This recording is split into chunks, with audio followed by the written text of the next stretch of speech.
طویل انتظار کے بعد سیکریٹریٹ کی 2 مساجد کا جمعرات 25 نومبر کو دوپہر 12 بجے شیخ الجامعہ مفتی خلیل احمد کے ہاتھوں سنگ بنیاد رکھا جائے گا۔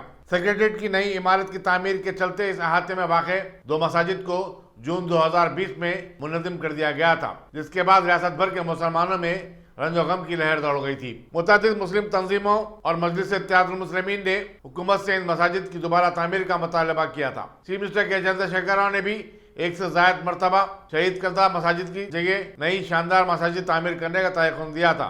اسی دوران صدر نشین ریاستی وقف بورڈ محمد سلیم نے سابق کارپوریٹر خواجہ بلال کے ساتھ ٹیلی فون پر اپنی بات چیت کے دوران بھی اس بات کی توثیق کی کہ سیکریٹریٹ کی شہید کردہ مساجد کی جگہ نئی مساجد کا کل سنگ بنیاد رکھے جانے والا ہے۔ کیا خواجہ بھائی خیریت ہے؟ الحمدللہ۔ کیا چیئرمین صاحب خیریت، کیسے ہیں آپ؟ اللہ کا کرم ہے، سنائیے کیا حال ہے؟ مبارکبادی دینا نہیں، خالی بس ایک خاموش ہو جانا کل سنگ بنیاد۔ ہاں نہیں، کل ہے، کل فاؤنڈیشن کل مزید پر پکا؟ کل پکا ہے انشاءاللہ۔ ابھی بولو مت کس کو بھی، لوگ جمع ہوتے بولتے نہیں بول رہے۔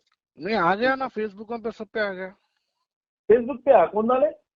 سب پہ نہیں ڈال لیا، کل 11 بجے فاؤنڈیشن اسٹون ہے بول کے ایسا؟ شہر میں لوگ جو ہے الحمدللہ بول کے جشن منا رہی ہیں، لوگ جو ہے مبارکباد۔ نہیں پکا ہے، پکا ہے، کل فاؤنڈیشن ہے۔ کل رکھ دینا صاحب ختم ہو جاتا، قصہ کا رکھ دینا صاحب۔ نہیں کل ہے صاحب، کل ہم بھی سپریم کورٹ سے ہائی کورٹ تک گئے سو اس کو دیکھے۔ امید پہ ہے کہ جو ہے ہمارے مسلم قائدین جب تک جو ہے ٹی آر ایس میں رہیں گے کہ سی آر صاحب ناانصافی نہیں کریں گے ہمارے ساتھ، وہی امید میں ہے۔ نہیں انشاءاللہ کل ہے۔ کل چلیے انشاءاللہ بھی رہیں گے نا ایمائن کے؟ آمین انشاءاللہ۔ اگر فاؤنڈیشن اسٹون کے بعد آپ کو میں ایک بار فون کر کے مبارکبادی دیتا ہوں دوبارہ۔ شکریہ۔ السلام علیکم۔ بہت بہت